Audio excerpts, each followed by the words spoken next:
Médias vivants. Chaque mois, un ou une journaliste raconte sur scène une enquête inédite face à vous le temps d'une soirée, pour amener l'info là où elle ne va pas. 50 ans de féminisme à Marseille, une enquête de Margot Mazelier. À qui appartient l'espace public à Marseille ? En théorie, à toutes et à tous. Mais en pratique, qui l'occupe ?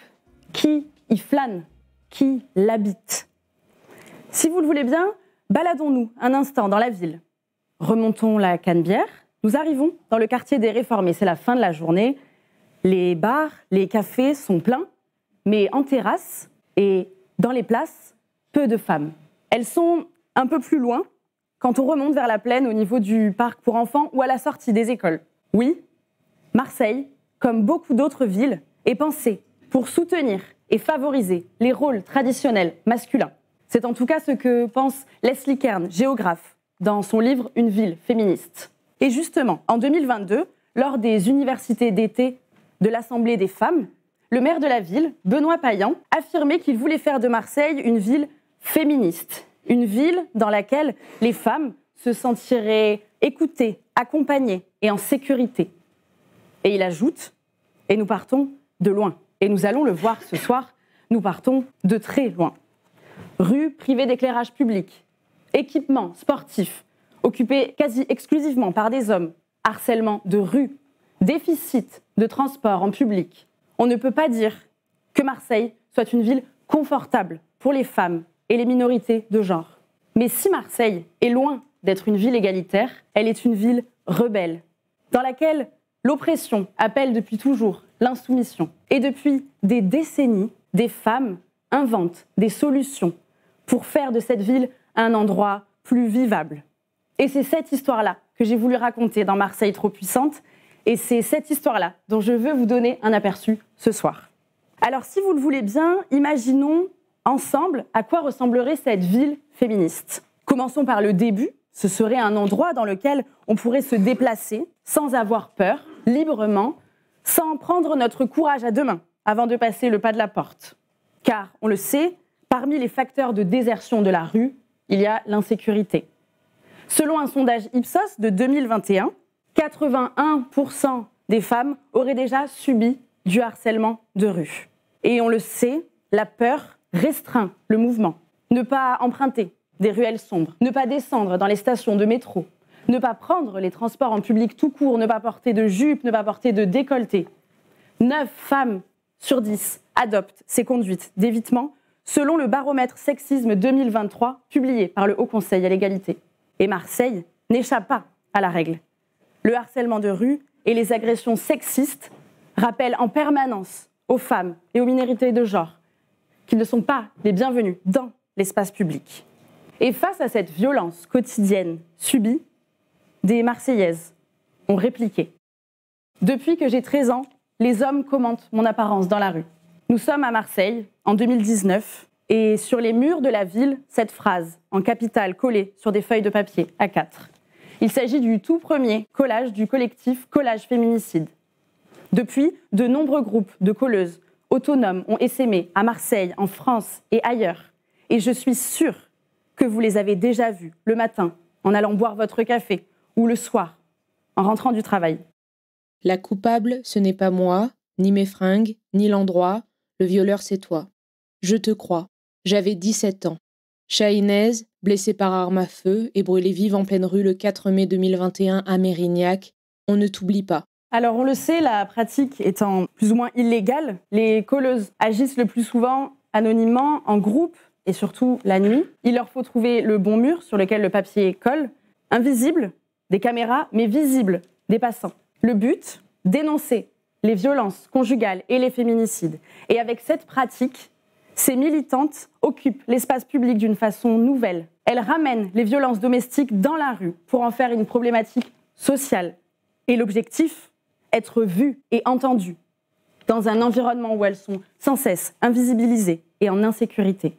Les collages sont nés 2 ans après MeToo. Mais si les luttes féministes et LGBTQIA+, ont davantage de visibilité aujourd'hui dans l'espace public, Ces luttes-là n'ont certainement pas attendu 2017 et trouvent leur ancrage bien plus tôt dans l'histoire de Marseille. On se souvient par exemple en 2012 du site Paytachnek, créé par la militante Anaïs Bourdet. Le site recueille de nombreux témoignages de personnes ayant subi du harcèlement de rue, à Marseille, mais partout en France. Granville, nous étions 3. Un homme interrompt notre discussion pour nous dire « J'ai bien envie de frapper une femme ce soir ». À une très jeune fille qui rangeait son Vélib. « Ça rentre, je parle de ma bite ». Grenoble, j'étais de dos, il est arrivé derrière moi, m'a soulevé la robe, m'a attrapé les fesses, je me suis retournée et j'ai crié aux 2 autres passagers qui attendaient le tram de l'arrêter. Mais personne n'a bougé. Marseille, j'attends au passage piéton. Voilà ce qu'un gars d'une 50aine d'années me susurre à l'oreille. Bonne à violer. Cette revendication de l'espace public commence en fait bien plus tôt. Déjà, en 2007, l'émission Le Complot des Cagoles, une émission de radio féministe non mixte, diffusée mensuellement sur Radio Galère, diffusait sa toute première émission. Le thème, la rue. Et au programme, le micro-connard, un montage de perles de connards enregistrées par les membres du complot elles-mêmes avec des micros cachés sous leur veste. Je vous propose de découvrir un passage dans Marseille trop puissante dans lequel elles racontent cette expérience. Elles se souviennent de la diffusion de la première émission sur le harcèlement de rue dans le squat où elles avaient l'habitude d'aller. Les hommes étaient sous le choc, ça leur a foutu une claque. Ils nous disaient qu'ils ne pensaient pas que c'était aussi dur d'être une femme dans la rue. Elle ajoute: cette émission a fait réfléchir pas mal de potes, hommes et femmes confondus. Toutes s'accordent à dire que les lignes ont bougé au-delà même des murs du studio. Ce qui était chouette avec le complot, c'est que quand je sortais, je me sentais forte. C'était une vraie prise de pouvoir dans l'espace public. On avait l'impression d'être en groupe, même quand on était seul. Une autre ajoute. D'autant qu'on avait acquis les arguments et la répartie qu'il fallait. C'est d'ailleurs comme ça que l'idée de complot est née. On avait une étiquette. Les gens se méfiaient de nous parce qu'on faisait partie du complot. Une dernière ajoute. C'était aussi lié au fait qu'on pouvait enregistrer n'importe qui à n'importe quel moment. Le but de l'émission, montrer la violence ordinaire que vivent les femmes au quotidien, mais aussi et surtout proposer des pistes de résolution et des outils de défense comme l'autodéfense féministe. Pendant mes recherches, je suis allée encore un peu plus loin et je suis tombée sur cette chanson. Je vous laisse deviner de quand elle date. J'ai rêvé d'une rue où la peur me quitterait. Je rêve d'une rue sans la peur à mes côtés. Il est 10 heures du soir, femme rentrez chez vous. Les hommes peuvent aller boire, nous resterons chez nous. J'ai rêvé de grands murs sans images qui me vendraient.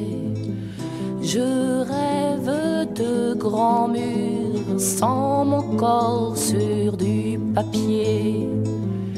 Mais les murs sont loués à la publicité. Mais les femmes sont vouées à être morcelées. J'ai rêvé d'une ville qui ne serait plus un ghetto. Je rêve d'une ville sans une ombre dans mon dos. Je peux toujours rêver, la rue n'est pas aux femmes. Cette chanson, extraite de l'album Pour des chansons de femmes, a été écrite et produite en 1978 par un collectif de Marseillaises, dont le collectif La Serpillière, au centre des femmes, situé non loin, rue Pastoré. Et comme on l'entend dans la chanson, le seul endroit dans lequel les femmes sont représentées, dans la rue, ce sont les publicités. Et on le sait, le plus souvent, elles sont stéréotypées. Les femmes ne sont pas non plus représentées par les noms de rue. Dans un récent rapport datant de 2021, dans la métropole Aix-Marseille-Provence, 86% des plaques de noms de rue portaient des noms d'hommes, contre 14% pour des noms de femmes. Et dans notre ville féministe rêvée, ne voulons-nous pas arpenter des rues qui portent le nom de celles qui se sont battues avant nous ?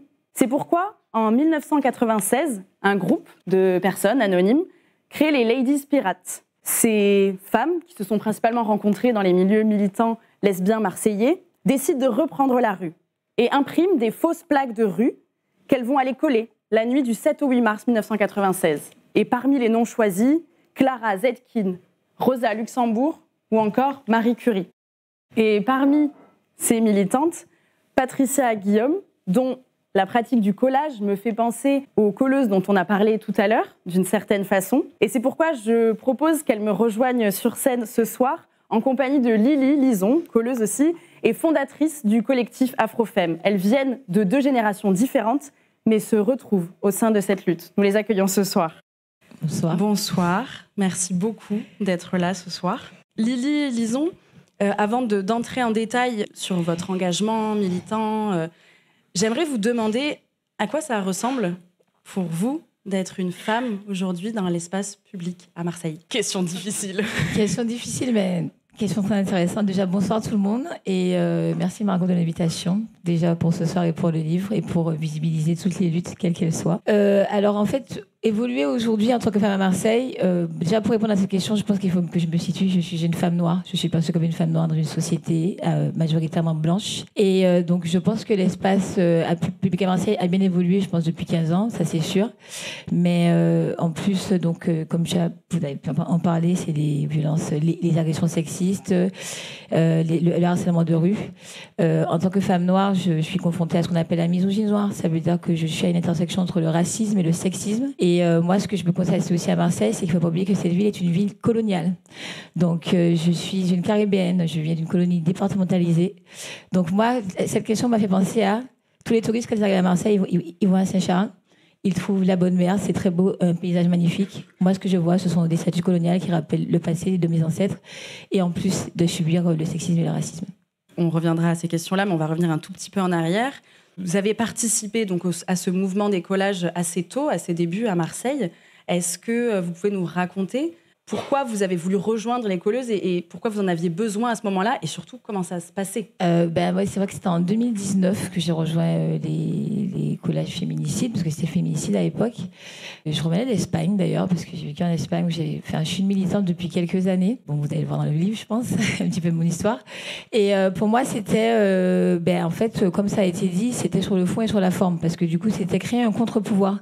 C'est-à-dire pouvoir dire et dénoncer des violences et les mettre aux yeux et vues de tous et de toutes. Ce qui était important, c'est reprendre justement cet espace où nous n'étions pas bienvenus, où nous n'étions pas écoutés.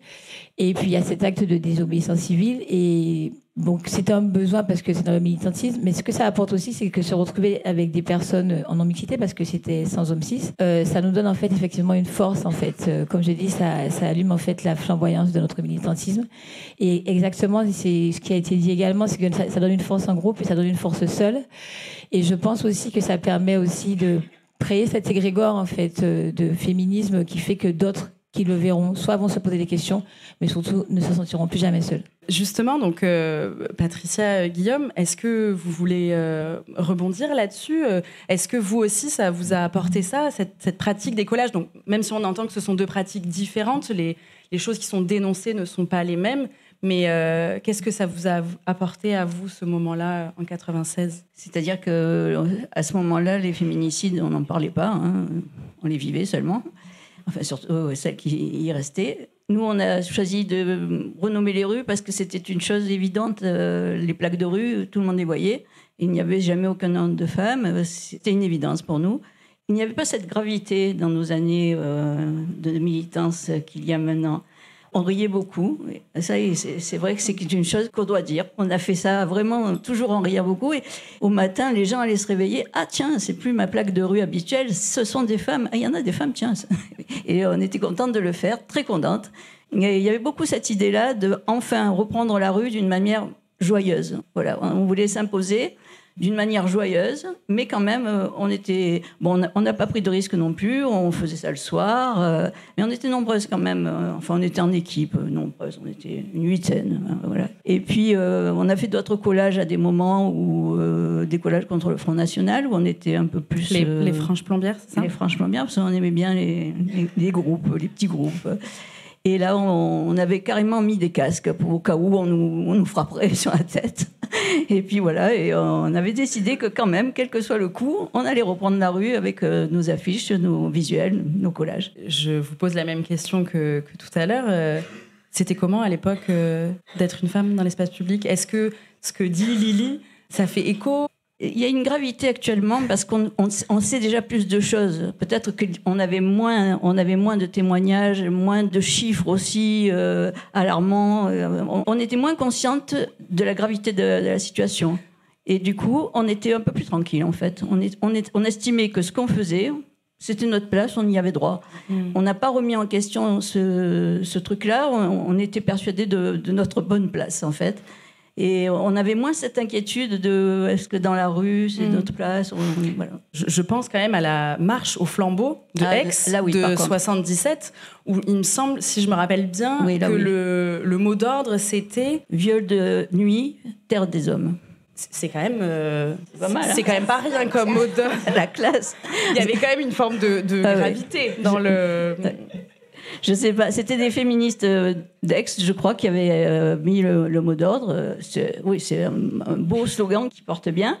Là, oui, je me suis sentie faire quelque chose de très interdit et très, très jouissif, en fait. Voilà, c'était formidable. On était Est-ce que vous pouvez nombreuses. Nous raconter un peu ? On était avec nos flambeaux, nos flammes dans les rues d'Aix. En plus, Aix, c'est un petit côté médiéval. On avait l'impression de faire vraiment... une fête, un sabbat. On a déambulé dans Aix-en-Provence avec nos cris de sorcières, parce qu'à l'époque, c'était quand même bien la mode.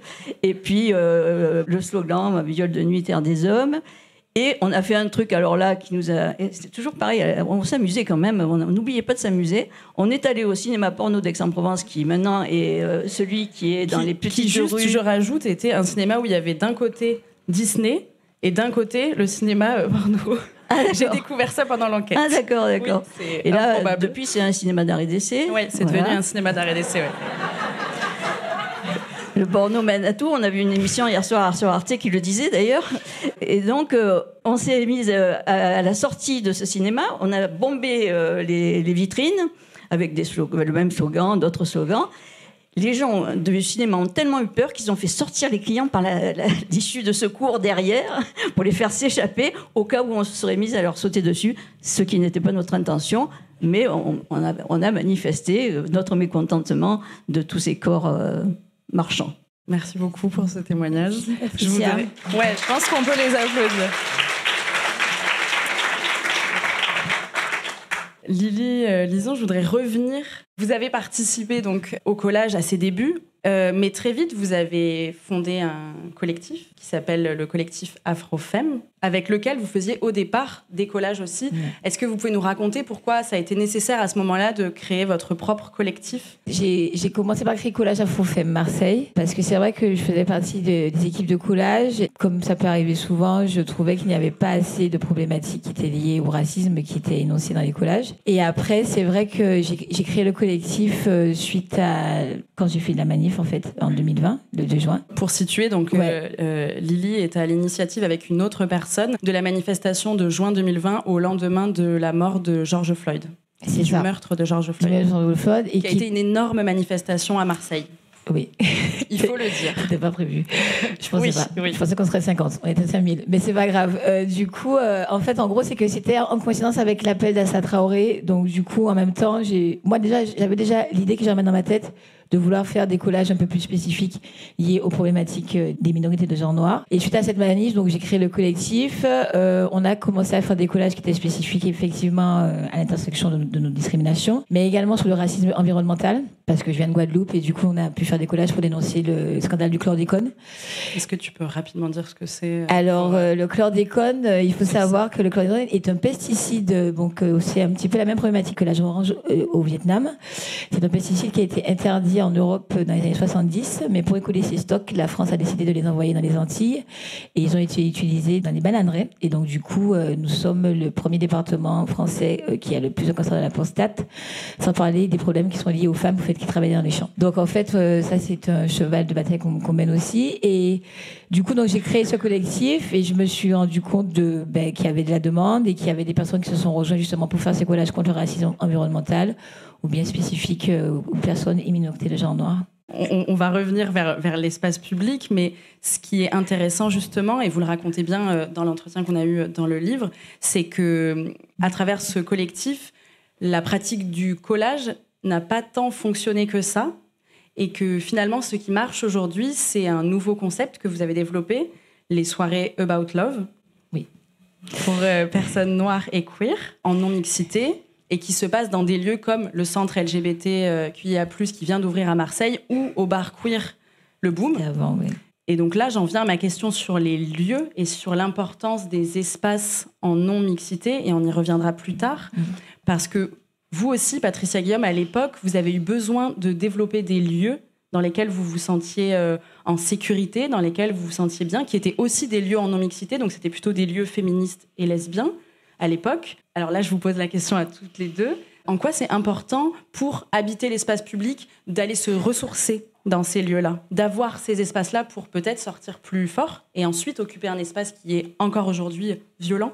Moi, je pense que c'est important pour les personnes, en tout cas queer, noires, parce que nous sommes des personnes non blanches qui vivons des expériences dans des espaces majoritairement blancs. Ce qui fait que nous, cette non-mixité, je me suis rendu compte que justement, c'est un concept qu'on a créé, mais la non-mixité existe depuis la nuit des temps, en France par exemple, hein, ou en politique, ça existe déjà. Donc, ce qu'il faut se dire, c'est que nous, ça nous permet de...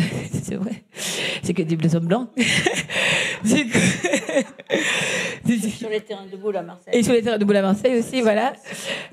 Du coup, en fait, moi, comme je dis, en fait, on s'est inspiré de Bell Hooks, en fait. C'est se donner de l'amour, en fait. C'est se créer ces espaces sans jugement. On est soulagé. On n'a pas de ressurgissement. Il n'y a pas de traumas qui vont ressurgir. On se sent en sécurité et on se sent légitime. Et du coup, ces espaces nous permettent de nous rencontrer, des fois de construire une lutte collective, mais c'est surtout se donner de la bienveillance sans jugement, qui pour moi, en fait, nous permet de nous ressourcer. C'est là, comme vous l'avez dit, mais c'est aussi, chez moi, comme je dis, c'est rallumer cette flamme et avoir cette légitimité qui nous permet de revenir dans ces espaces publics majoritairement blancs et de savoir qu'on a notre place quelque part et de ne pas l'oublier. Et encore une fois, de savoir que nous ne sommes pas seuls. Oui, c'était exactement notre envie, notre besoin. En fait, quand tu es dans un lieu où d'autres que toi sont avec les mêmes intérêts ou le même ressenti, tu existes déjà dans le regard de l'autre et donc tu existes tout court, parce que je suis d'une génération où, moi, en étant lesbienne, je n'étais peu représentée en 77 justement, et j'ai d'ailleurs fait les frais, comme certaines de mes amies de l'époque, d'un internement, puisque ça faisait partie des maladies mentales, et donc j'ai été internée évidemment en psychiatrie. Pas longtemps, heureusement pour moi, j'ai eu une rage de dents, j'ai dû sortir, ça s'est bien tombé. Sauvée par la rage de dents. Mais sinon, ce lieu qui s'est créé lorsque je suis rentrée en militance, le premier lieu à Marseille s'appelait La Douce Amère. Et c'était un lieu très important pour nous, parce que nous nous y retrouvions pour une partie ludique, festive, et également pour réfléchir à notre place dans la société, notre place à Marseille, notre place partout, notre place dans la famille, notre place... tout court, quoi. Et donc, notre existence. Et grâce à ça, on s'ancre, en fait. On s'ancre dans sa place, dans son territoire, et on devient quelqu'un à part entière. Merci beaucoup. Je pense qu'on peut finir sur ça.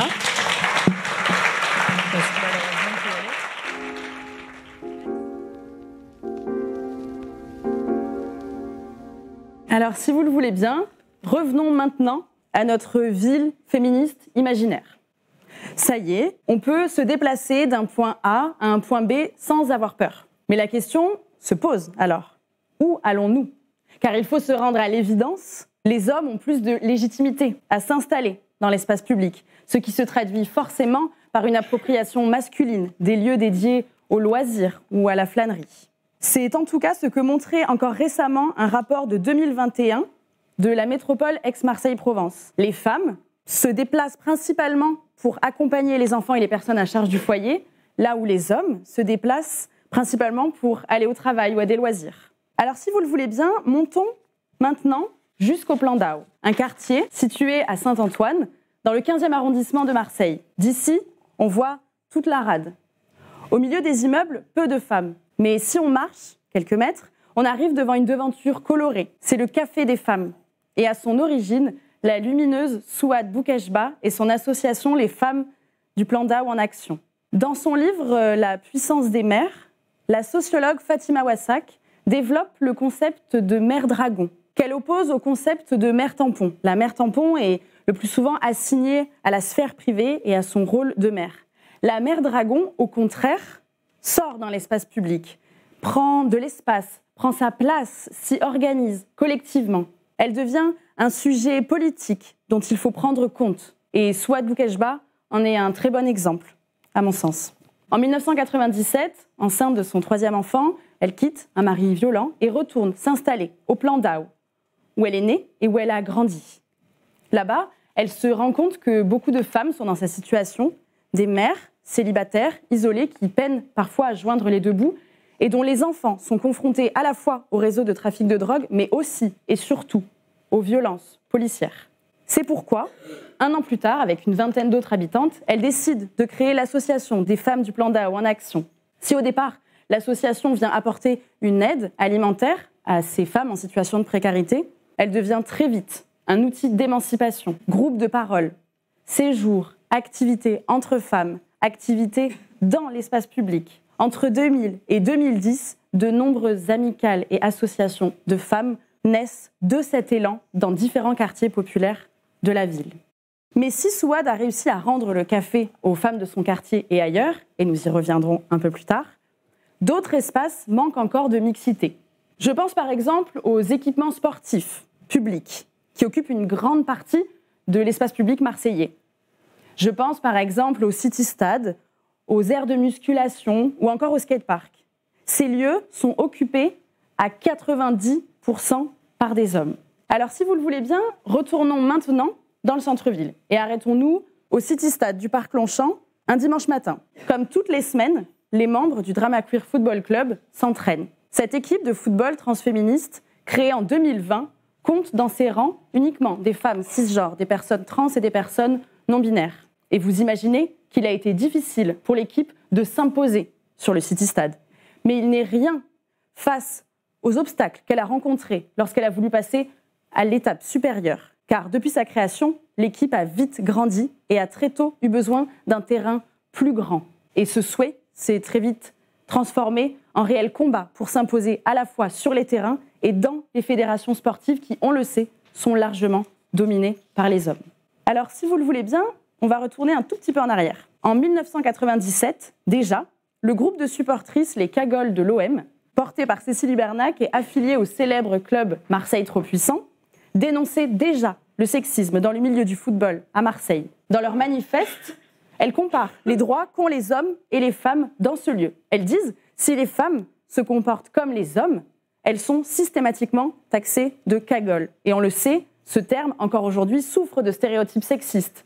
La cagole est trop provocante, trop bruyante, trop vulgaire, trop superficielle. Et c'est d'ailleurs pour ça qu'elles ont décidé de revendiquer ce terme. On n'est pas des minettes de Paris, on est des vraies cagoles de Marseille. Nos forces, nous, on les puise sous le soleil. Les Spice Girls à côté, c'est du pipi. Au stade, on met le feu plus que les mecs. Qu'ils aiment ou qu'ils n'aiment pas, faut faire avec. On n'est pas du genre à faire la vaisselle ou à descendre gentiment les poubelles. Notre style à nous, c'est plutôt beaucoup de 51 et très peu d'eau. Debout, sur le comptoir, il faut nous voir. Danser pour célébrer la victoire.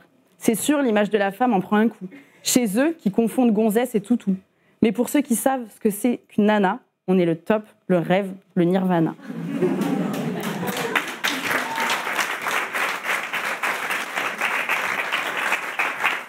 Alors, je vous ai parlé de Souad Boukeshba, fondatrice des Femmes du Plan Daou en Action. Et j'aimerais l'accueillir sur scène ce soir en compagnie d'une autre personne qui a aidé à rendre les lieux de loisirs plus vivables pour les habitants et les habitantes de Marseille. J'appelle Mathis Esbry, cofondateur du Drama Queer Football Club, à me rejoindre avec Souad. Merci beaucoup d'être là ce soir. Souad Boukeshba, on va peut-être commencer. Qu'est-ce que votre association, à l'époque, et le Café des femmes aujourd'hui, apportent au quotidien aux habitantes de votre quartier? Alors, bonsoir tout le monde, déjà. L'association apporte beaucoup. Les femmes du quartier ou les quartiers environs, parce que quand même, on a beaucoup d'adhérents qui viennent un peu de Saint-Antoine et autres. Et ces femmes se sentent soutenues, se sentent accueillies comme si c'était chez elles. Le Café des femmes leur permet d'avoir le groupe de parole qu'on fait avec les femmes. Ça leur permet de parler, de se livrer. Souvent leurs problèmes quotidiens déjà, c'est très important pour elles. Et c'est vrai que je vais un peu parler du Café des femmes, c'est font du yoga, le bien-être de la femme, le ressourcement des femmes, le bien-être pour elles, déjà qu'elles se retrouvent, pour qu'elles soient bien chez elles. Et avec leurs enfants comme leurs compagnons, s'il y en a qui ont des compagnons, mais souvent c'est des femmes monoparentales, souvent seules, mais c'est un combat pour elles. Un enfant, déjà, quand il voit une maman qui est bien dans elle, elle est bien.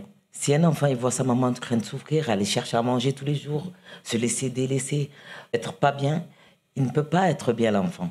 Automatiquement, moi, en tant que femme seule et qui a subi, je me bats parce que j'ai eu 4 enfants quand même et que nos enfants, d'un coup, se retrouvent. Quand ils me voyaient bien, ils étaient contents. Ils me disaient « Maman, tu es belle, tu es bien ».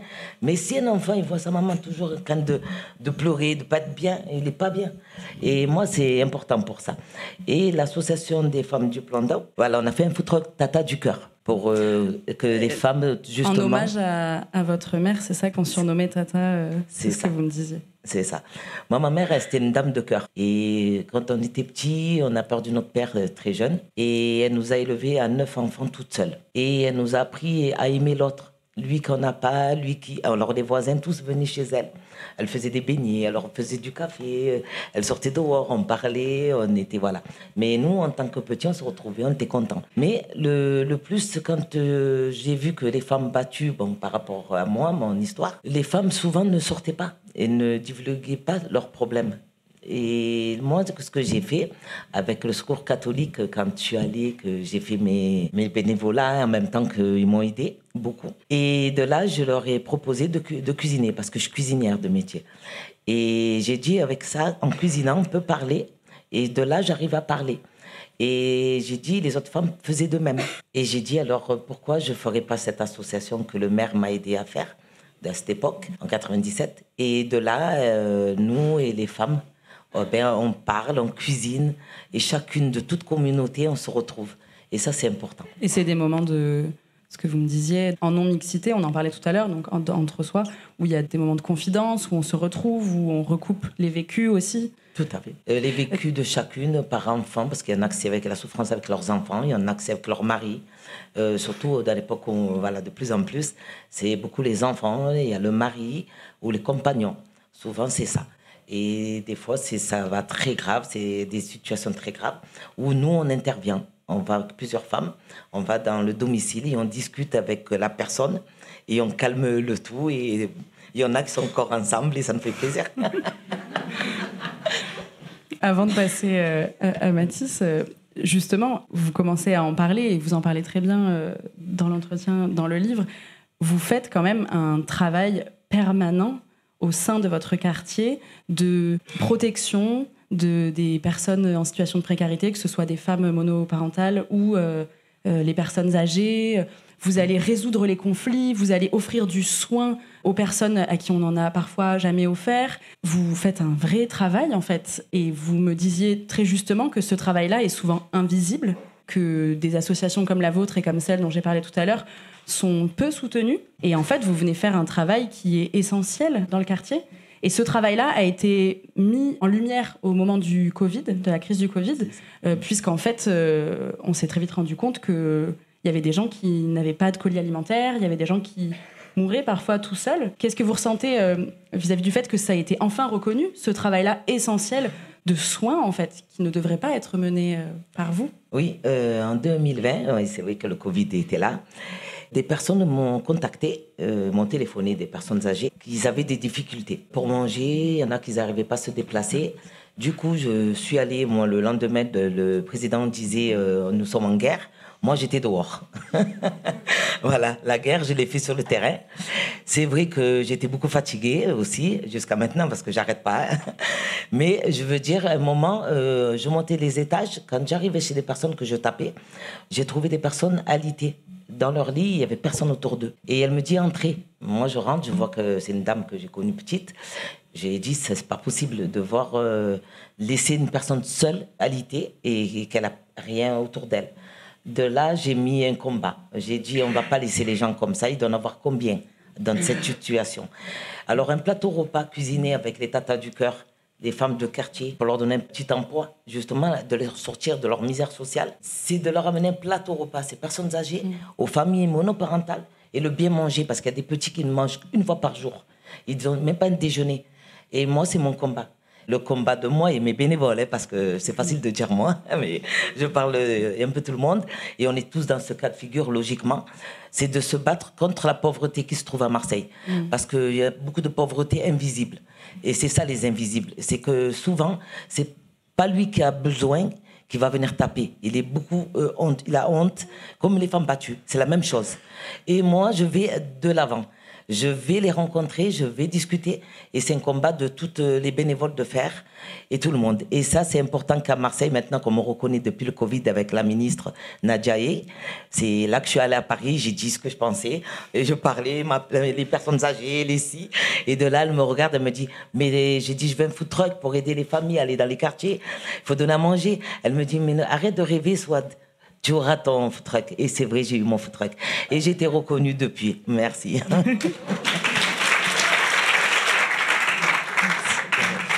Alors revenons donc à l'espace public et à ces terrains qui sont occupés majoritairement par des hommes cisgenres. D'où est venue cette idée d'équipe de football? Est-ce que tu peux nous raconter la naissance de ce projet-là? Du coup, ça est né pendant la Coupe du Monde 2019, la Coupe du Monde féminine. Et on se retrouvait en terrasse de bar au Courjus ou à la Plaine pour regarder les matchs. On a suivi toute l'équipe des États-Unis avec Megan Rapinoe et plusieurs engagements politiques qui ont été pris par cette équipe à ce moment-là. Et avec les amis avec lesquels je regardais les matchs, on s'est demandé pourquoi nous, en tant que... On a grandi en tant que filles et pourquoi on n'avait jamais eu accès au foot avant. J'ai voulu essayer de jouer moi-même au foot après, donc j'ai essayé avec des équipes qui existaient déjà à Marseille. Et au moment du Covid, il y a eu un nouveau confinement et on ne pouvait plus jouer le soir sur les terrains de sport. Et du coup, on en a profité pour s'installer dans l'espace public. Et on se retrouvait tous les dimanches matins au Parc Longchamp pour jouer au foot. Et comme pendant le Covid, il y avait peu d'espace de sociabilité en général, et que nous, on proposait une façon de sociabiliser en tant que personne queer à travers le sport. C'était quelque chose d'un peu différent et qui n'était pas très présent à Marseille avant. Et ça a vite attiré du monde et c'est un groupe qui s'est formé petit à petit de cette façon-là, de façon assez informelle. Et ça a été difficile de s'imposer sur ce City Stade et ensuite? Est-ce que vous pouvez peut-être nous raconter comment ça s'est passé ensuite quand vous avez voulu passer à l'étape supérieure, comme on disait tout à l'heure? En fait, moi, ce qui me fait rire quand je réfléchis au City Stade, c'est que c'était difficile de s'imposer, mais c'était des enfants. Hein. Oui, parce qu'ils ont l'habitude de jouer entre garçons et même les pères qui viennent jouer avec leur... C'est un City Stade, c'est tout petit, donc par exemple, il y a des pères qui viennent jouer avec leur enfant de 5 ans et qui supportent pas que nous, on puisse prendre la place. Et parfois, on doit vraiment rentrer dans un débat et ça peut devenir agressif avec des adultes. Mais la majorité du temps, c'est des enfants qui veulent pas laisser la place parce qu'eux aussi, ils ont l'habitude d'être là tous les dimanches. Et ils comprennent pas pourquoi, d'un coup, il y a des personnes queer, des femmes. Ils ont pas l'habitude que des femmes jouent au foot. C'est vraiment nouveau pour eux. Donc, ce qui nous a permis petit à petit d'avoir le terrain, c'est qu'on était un grand groupe. Et justement, donc ensuite, comment ça s'est passé avec les adultes dans les terrains et les fédérations sportives? Du coup, comme c'est compliqué dans un parc, c'est encore plus compliqué auprès des institutions. Notre logique, c'était de dire, on joue au Parc Longchamp, on aimerait jouer sur un stade synthétique à côté. Et le premier stade synthétique, c'est le stade Valier. Mais la discussion avec ce club n'a pas permis de dégager un créneau, parce qu'ils n'arrivent pas à dégager un créneau pour une équipe féminine, ou transféministe encore moins. on a dû d'abord comprendre comment ça fonctionnait à Marseille. Donc à Marseille, il y a une 50aine de stades en synthétique et il faut faire partie d'une fédération pour pouvoir avoir un créneau. Il y a 2 fédérations pour le foot à Marseille, c'est soit la FFF, la Fédération française de football, ou la FSGT. Avec la FFF, c'était très compliqué parce que nous, dans notre équipe, il y a des personnes trans. C'est un sujet qu'ils ne connaissent pas du tout. Donc, ils ne savaient pas quoi faire. C'était pas possible. Ils ne savent pas comment faire jouer ces personnes sur un terrain de foot. Et avec la FSGT, c'était plus simple. On a pu trouver des compromis. Mais ça a été quand même une bataille, même. Parce qu'eux, ils sont plus ouverts, mais il n'y avait pas d'équipe féminine en foot à 7 à la FSGT avant que nous, on fasse une demande. Donc c'était quand même un gros manque dans leur fédération et c'est quand même quelque chose qui a été... on était la première équipe qu'ils acceptaient dans leur fédération, tout simplement. Et pour revenir à, vous le disiez tout à l'heure, à prendre sa place, c'est quelque chose dont on avait parlé. Ça fait quoi de prendre sa place dans le stade? Donc déjà, c'est difficile d'y arriver. Est-ce que c'est quelque chose qu'on emporte avec soi en dehors du stade? Est-ce que s'imposer à cet endroit-là, un peu comme on le disait tout à l'heure avec Patricia et Lily, est-ce que ça aide ensuite à occuper l'espace public différemment? Pour moi, ce que j'ai apprécié, c'est que j'ai l'impression qu'on s'est réapproprié la chance qu'ont les mecs cis d'avoir une équipe de foot, mais plus dans le sens, c'est un groupe, et c'est un groupe avec lequel ils sont à l'aise. Et du coup, c'est vraiment se réapproprier un espace de sociabilité, mais en dehors des espaces de séduction queer, par exemple. Et du coup, se sentir entouré, se sentir soutenu, pouvoir monter des projets. Pour moi, c'est vraiment au-delà du sport. Et le foot a toujours été un prétexte, même s'il y a des personnes dans l'équipe qui aiment vraiment ce sport. Mais c'est un prétexte pour se faire des amis, monter des projets, aller plus loin, militer, prendre position sur certains sujets. C'est vraiment une force qui va au-delà du moment de l'entraînement et qui est vraiment une construction militante à travers cette équipe. Souad, je vous pose un peu la même question et vous pouvez rebondir si vous voulez. Mais est-ce que l'association, le café, la fréquentation de ces lieux-là a permis aux personnes, aux femmes qui viennent de se sentir plus puissantes à l'extérieur, de se sentir plus fortes? Le fait d'être en groupe aussi, on le disait, le nombre, parce que vous étiez quand même nombreuses dès les années 90. C'est ça, oui. On était nombreuses, on était à peu près plus de 700. C'était énorme. Pourquoi? Parce qu'on avait tous les quartiers. J'étais une des premières associations dans le 15 et 16 de femmes. Et du coup, on s'est submergé. Il y en avait de partout. Mais c'est vrai que les femmes dans les quartiers, on se connaît. Nous avons grandi, nous sommes nés, on se fréquente, voilà. Et souvent, c'est des familles où, voilà, la fille, c'était tu vas faire le ménage, voilà, on était tous un peu issus comme ça. En grandissant, moi, j'avais du caractère déjà à la base. Mais quand je me suis mariée, c'est vrai que ça m'a affaibli, voilà. Je savais pas que j'allais trouver un dragon, hein, voilà. C'est comme ça. Ce que je voulais dire, les femmes se sont senties très fortes. Et là, moi, déjà, ma force que j'ai donnée à certaines femmes, de dire moi où je suis passée, alors je raconte, elle écoute, elle se met à pleurer, elle me dit, si toi tu as réussi, moi je peux réussir. C'est beaucoup et c'est un combat. Et voilà, je leur dis si on se soutient pas entre nous, on n'arrivera pas. C'est ça le plus important. Merci beaucoup, Souad. Merci beaucoup, Mathis.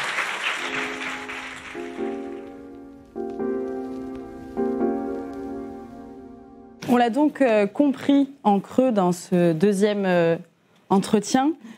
La municipalité a un rôle à jouer aussi pour rendre la ville, les stades, les quartiers plus accessibles aux femmes.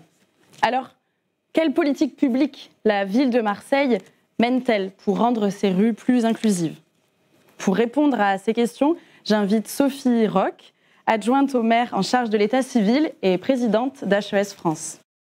Sophie Roch, merci beaucoup d'être là ce soir. Merci à vous. Je démarrais dans mon introduction en parlant de l'allocution du maire de la ville qui affirmait qu'on revenait de loin. En termes de politique publique, qu'en est-il? Est-ce qu'on revient de loin? On revient de décennies de combats qui ont été quasiment absent et de prise en compte nulle en fait des combats pour l'égalité. On parlait des noms de rue. Je regardais un petit peu ce qu'il en était en 2019 sur 5000 rues, boulevards, impasses que compte la ville de Marseille. Il y avait seulement 81 noms féminins. Donc autant dire que c'est quasi nul et que tout ça va nécessiter en fait des années et des années de rééquilibrage. Voilà, ça se fera pas en un jour, mais il y a cette volonté de le faire. Aujourd'hui, dans les noms de rues, à chaque conseil municipal, on vote des noms de rues. On est entre, parce que c'est un engagement de la municipalité, entre 65 et 80% de noms de rues qui sont attribués à des femmes, et sur aussi des équipements municipaux, le centre social Germaine-Tillon, la piscine Alice Mia, ex-piscine Saint-Charles. Rome, c'est pas fait un jour, Marseille non plus. Mais il y a la volonté politique, parce que la volonté politique, c'est important à un moment pour accompagner l'égalité, les droits. Il y a donc cette question des noms de rue, mais il y a aussi, et je pense qu'on le disait bien tout à l'heure avec les associations comme celle des Femmes du Plan d'Awan Action, il peut y avoir une volonté politique de subventionner, de financer ces associations-là qui mènent un travail, comme on le disait tout à l'heure, colossal et très important, par exemple au Plan d'Aw pour Souad Boukeshba. Qu'en est-il des subventions allouées aux associations féministes, mais aussi aux associations LGBTQIA+, ou les associations antiracistes? Le soutien aux associations féministes, il y a encore 5 ans, c'était 40 000 euros. À l'échelle de la ville de Marseille, avec ce tissu associatif qui est quand même riche, foisonnant, c'était extrêmement faible. Aujourd'hui, c'est des subventions et un soutien au monde associatif féministe qui est à presque 300 000 euros. Donc on a multiplié par 7 quasiment en quelques années le montant des subventions allouées, et on continuera sur cette voie-là dans parfois des contraintes budgétaires qui sont quand même importantes pour la ville, mais c'est marqué en fait notre soutien à ce monde associatif et sur la lutte contre les discriminations et les associations LGBT. Mais en fait, ça n'existait pas. Il n'y avait pas de subvention, ou en tout cas, c'était pas sur une ligne précise. Ni budgétaire, ni voilà. Donc ça, on partait de quasiment zéro, et aujourd'hui les subventions pour les associations LGBT sont autour de 250 000 euros sur l'année 2023 et 2024. Malgré cette hausse des subventions, comment vous expliquez qu'il y a encore beaucoup de collectifs féministes, d'associations qui ne reçoivent pas de subventions, voire même qui ne les demandent pas? Je pense qu'il y a une culture commune en fait à créer. On commence à mettre en place une culture commune de travail entre des mondes qui peut-être étaient très éloignés. Moi, j'ai moi-même été, et je suis toujours militante LGBT, et cette ville de Marseille, pour moi, et ses élus étaient éloignés. Moi, je me souviens d'une marche des fiertés en 2019 avec des barrières autour de l'hôtel de ville, voilà, donc, et avec des élus qui n'étaient pas ni concernés, et par ailleurs qui étaient des militants anti-droit. Voilà, que ce soit Valérie Boyer, moi je me souviens de Dominique Tian, tous ces gens qui ont rempli les cortèges de la Manif pour tous, par exemple. Donc moi-même, quand j'étais militante, je n'avais pas de rapport de confiance avec l'institution. Et c'est ce rapport-là qu'on essaye de trouver, de réinventer. Alors ça peut se faire avec un peu de crainte, avec peut-être un peu s'engueuler ou pas se comprendre, mais en tout cas, créer une culture commune de travail et d'échange autour de projets associatifs, ça fait aussi partie en fait de ce qu'on met en place, je pense, depuis maintenant 2020. Et justement, l'ouverture récente du centre LGBTQIA+, est un exemple on en parlait tout à l'heure, de l'importance des lieux, mais c'est un exemple aussi de soutien et de la volonté qu'a eu la ville, parce sait que ça fait très longtemps que ce projet est mené et porté par les associations marseillaises. Je pense à Mémoire des sexualités. Tout à fait, c'est un projet qui est une revendication des associations et des personnes LGBT depuis maintenant des décennies. Et c'est vrai qu'on est dans une région où on est sur des villes qui sont plus petites que Marseille, Avignon, Nice, et il y a des centres LGBT depuis longtemps, et c'était pas le cas à Marseille. Alors, il y a eu des lieux qui ont reçu les associations, les 3G, le planning, où il y avait des réunions interassociatives, mais il n'y avait pas de lieu. Et il a fallu la volonté de la ville, en fait, aussi, pour pousser en fait, ce projet. Pour nous, c'est une immense fierté d'avoir enfin ce centre LGBT à Marseille. En 2018, suite à la création de l'outrage sexiste, un nouveau délit qui visait à lutter contre le harcèlement de rue, la préfecture de police des Bouches-du-Rhône a administré à ses agents une formation inédite sur ces problématiques. Alors, les résultats montrent que ça a été très peu utilisé, en fait. Vous, notamment, vous avez engagé un partenariat avec l'association FLAG, qui travaille à l'amélioration de la prise en charge des publics LGBTQIA+, par les services de la police. Là encore, ça a été compliqué, pour des raisons internes, notamment à l'association. Mais en quoi c'est important, en fait, d'aller former les équipes en interne, que ce soit les agents municipaux, que ce soit la police, que ce soit... En quoi c'est important de mener ce travail-là, en fait. Et je pense aussi aux retours qui ont été faits de l'application Safer. Je ne sais pas si vous avez vu passer cette application qui était pour lutter contre le harcèlement à la plage à Marseille, où là encore, il y a eu un problème de formation aussi des équipes de médiation, dans les retours qui ont été faits en tout cas. Alors, comment on fait pour former à ces endroits-là ? Là aussi, on est sur un rattrapage parce que l'intérêt, en fait, et la volonté politique étaient inexistantes. Et du coup, former des agents, l'enjeu, c'est de former des agents à recevoir tous les publics et de les recevoir sans discrimination. Du coup, il y a un plan de formation interne, il y a des choses qui se mettent en place parce que l'accueil du public, par ailleurs, il y en a partout. Il y en a dans les crèches, il y en a dans les bibliothèques, dans les musées, dans les bureaux de proximité, dans les mairies de secteur. Là aussi, c'est quelque chose qu'on a mis en place, de former et de mieux former et de sensibiliser nos agents à l'accueil du public et un accueil du public de tous les publics sans discrimination aucune.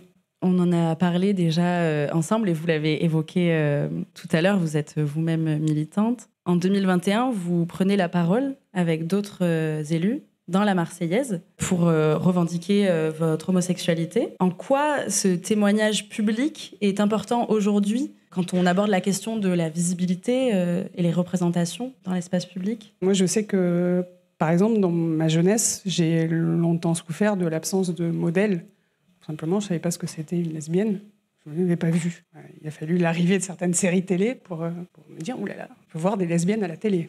Et donc la question du modèle, tous les guillemets que ça comporte, c'est pas être un modèle, c'est pas forcément être un exemple, mais dire oui, je suis une personne lesbienne et je fais de la politique et je suis élue. C'est un message, et même s'il y a peut-être que 3 ou 4 jeunes qui l'ont lu, où je suis une personne trans et je suis un élu trans, parce qu'on a des élus LGBT qui sont dans toutes les lettres de la communauté, donc c'est très bien.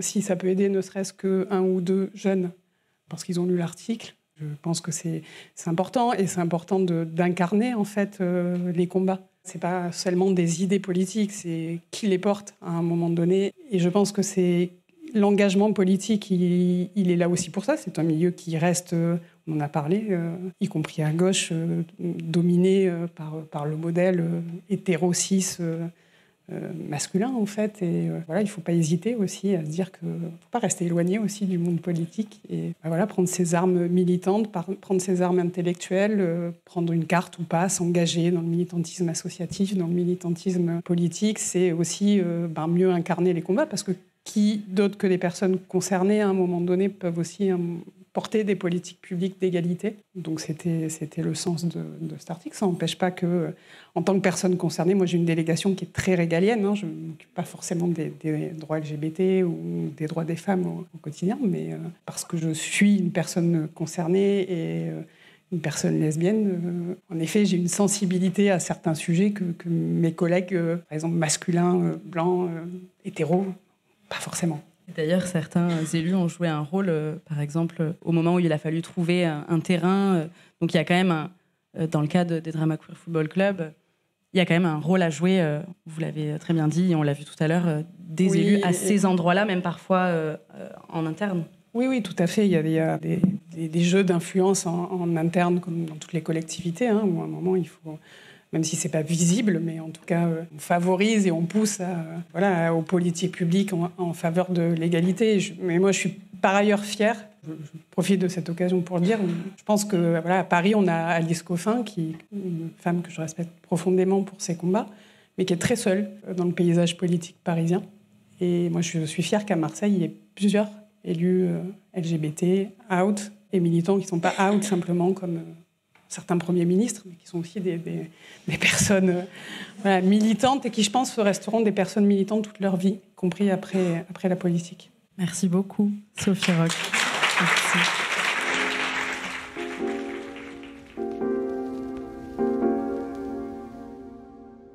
Notre ville féministe imaginaire commence enfin à prendre forme. Ça y est, on peut se déplacer, se divertir et flâner, sans crainte. Ensemble, plus fortes, on peut maintenant réclamer nos droits sans avoir peur. Et on peut manifester. Car manifester, c'est concrétiser son appartenance à la ville. C'est s'indigner ensemble, en nombre et physiquement contre les violences sexistes. Et quel meilleur endroit que la rue pour le faire. Nous sommes le 8 mars 2023 et sous l'ombrière du Vieux-Port, des dizaines de stands et d'associations locales. Il s'agit de la zone d'occupation féministe organisée par le collectif Marseille 8 mars à l'occasion de la Journée internationale pour le droit des femmes. Quand on sort du métro, un espace garderie sur notre gauche est devant plusieurs groupes qui préparent des pancartes pour la manifestation qui partira à 17h30. La journée se déroule dans un mélange d'excitation et de joie. Depuis 2018, le collectif Marseille 8 mars et avant lui le collectif Marseille féministe mènent un vrai travail de remobilisation autour du 8 mars et du 25 novembre, autre date importante puisqu'il s'agit de la Journée internationale contre les violences faites aux femmes. Un travail qui a payé dans cette ère post-MeToo où chaque année les manifestantes se font plus nombreuses. 500 environ le 25 novembre 2019, elles étaient 3500 le 8 mars 2020, un chiffre qui ne décroît pas depuis. Mais la remobilisation a été un peu compliquée à ses débuts à Marseille. En 2019, après l'appel du collectif Nous Toutes au niveau national pour remobiliser autour du 25 novembre, c'est 150 000 personnes qui défilent dans les rues de toute la France. On parle alors de déferlante violette, la couleur de la cause, l'une des manifestations féministes les plus importantes depuis longtemps. À Marseille, la manifestation réunit environ 500 personnes contre 8000 à Lyon, par exemple. En cause, notamment, une rupture générationnelle et idéologique. Les associations, historiquement organisatrices, et les nouveaux collectifs, dont le collectif Marseille féministe, peinent à s'entendre. Et parmi les principaux sujets de dissension, la défense des travailleuses du sexe, la lutte contre la transphobie et la lutte contre l'islamophobie. Depuis, la manifestation est souvent scindée en deux. Quelques années plus tôt, en 2005, le collectif féministe pour l'égalité publiait un communiqué dans lequel il déplorait que certaines manifestantes aient été exclues de la marche mondiale des femmes au prétexte de leur foulard. Dans ce texte, elles racontent comment elles ont été empêchées de monter dans le train qui amenait à la marche, mais aussi humiliées dans le train, puis dans la manifestation. Je ne vais pas rentrer ce soir en détail avec vous sur ces détails, ces guerres intestines au sein des luttes féministes. Elles sont importantes et le phénomène s'explique au niveau national et à Marseille. Mais ce que ce phénomène montre surtout, c'est que toutes les femmes ne sont pas tolérées de la même façon dans la rue. Si le genre est le dénominateur commun de bien des violences, d'autres marqueurs, notamment sociaux, la déterminent. Voilà par exemple quelques chiffres. 85% des personnes trans ont déjà subi un acte transphobe. 80% des femmes en situation de handicap sont victimes de violences. 75% des agressions islamophobes le sont contre des femmes. Pendant mes recherches, je suis tombée sur un court documentaire qui s'appelle « La nuit, je marche » et qui a été réalisé par Christine Gabory, Ivora Cusack et Agathe Dreyfus, tourné la nuit du 7 au 8 mars 2015, lors d'une marche de nuit non mixte féministe. Vous allez le voir dans cet extrait, les militantes marseillaises, déjà en 2015, revendiquaient un féminisme plus inclusif. Tu es sans papier, tu es travailleuse, tu es en CUI-CAE, tu es travailleuse du sexe, tu t'occupes de tout, tu veux pas d'enfants. Viens! Tu es handicapée, tu fais du vélo, tu es femme au foyer, tu es sourde. Viens, viens, viens, viens. Tu es épilée, tu es grand-mère, tu as envie de prendre de la place, tu te fais pas dépister. Viens. Tu es fière d'être qui tu es. Tu te sens moche? Tu es peut-être enceinte? T'es proche. T'en as marre de la compétition féminine? Viens. Viens. Viens! T'en as marre d'être poli. Jeune fille, tu te sens seule, tu n'as pas le permis, tu es harcelée par ton patron. Viens! Viens! Tu veux te faire ligaturer les troncs. Viens! Viens! Tu as galéré pour te faire avorter. Tu es flippé dans la rue la nuit. Tu es en colère. Tu te sens mal chez le médecin. Viens! Tu es méprisée par les profs de tes enfants. Tu es une survivante. Tu pètes les plombs. Tu es heureuse. Et bien plus encore!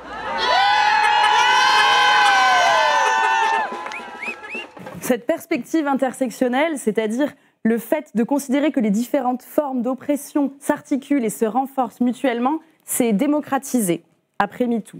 Mais existe, on vient de le voir, depuis bien longtemps à Marseille. On doit d'ailleurs le terme aux afro-féministes dans les années 90.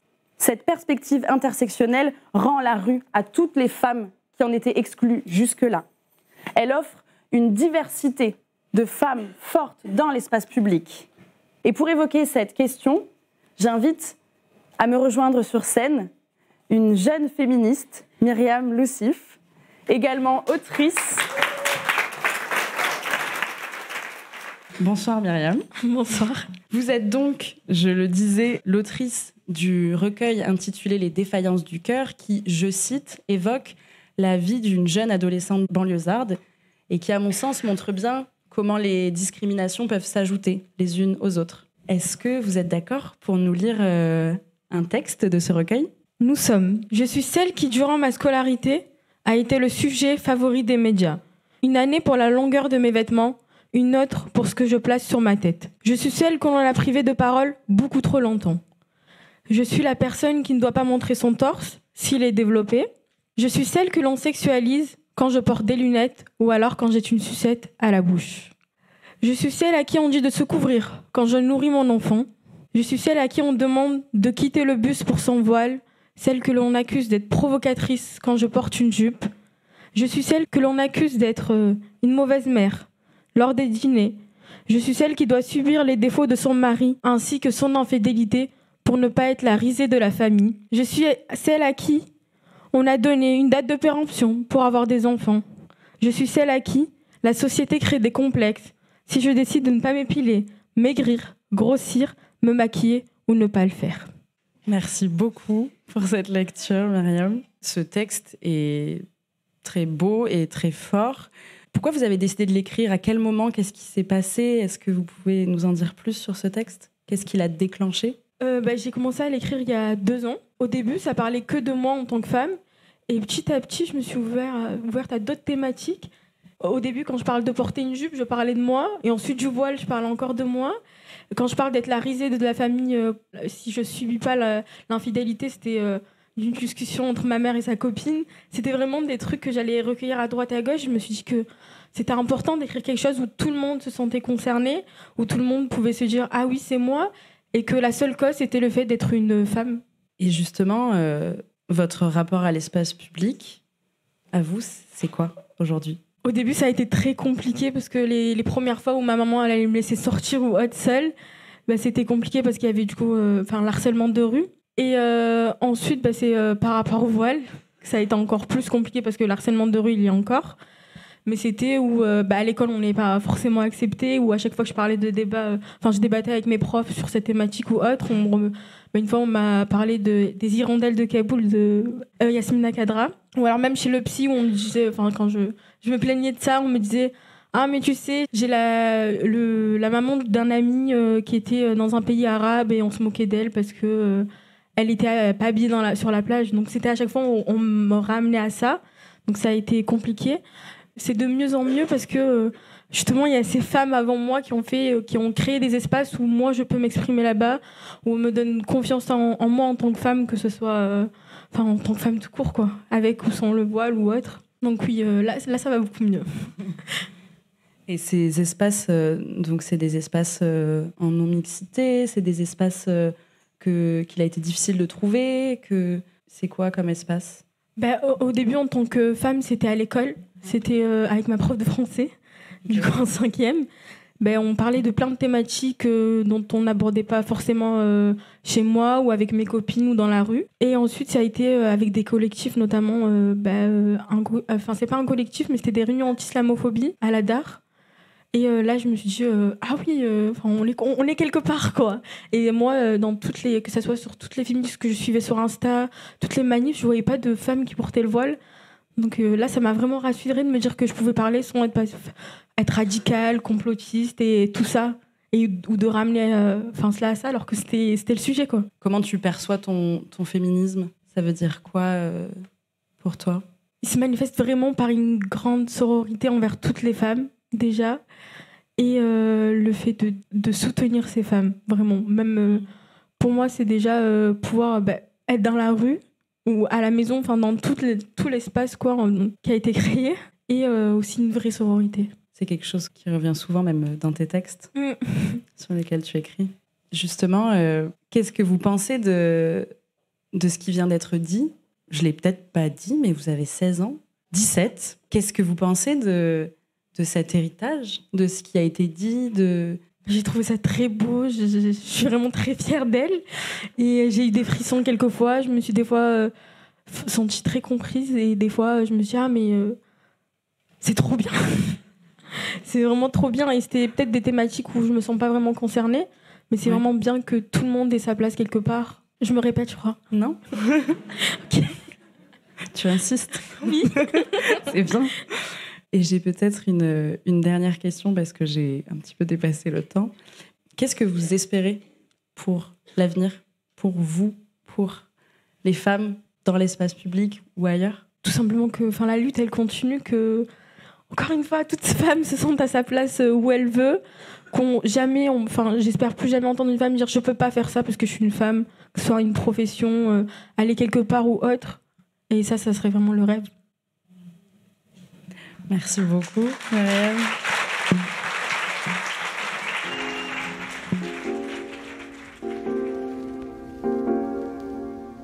Nous y voilà, dans notre ville féministe rêvée. Une ville dans laquelle les rues seraient accueillantes pour toutes et tous. Une ville dans laquelle nos corps ne poseraient plus problème, dans laquelle ils ne seraient plus trop sexués, trop couverts, pas assez, trop foncés, trop vulnérables, trop puissants. Une ville dans laquelle nous n'aurions plus besoin de hurler pour être entendus. Cette ville, malheureusement, n'existe pas encore. Mais parce qu'il y a toutes les personnes que vous avez rencontrées ce soir, cet imaginaire devient peu à peu une réalité. Merci.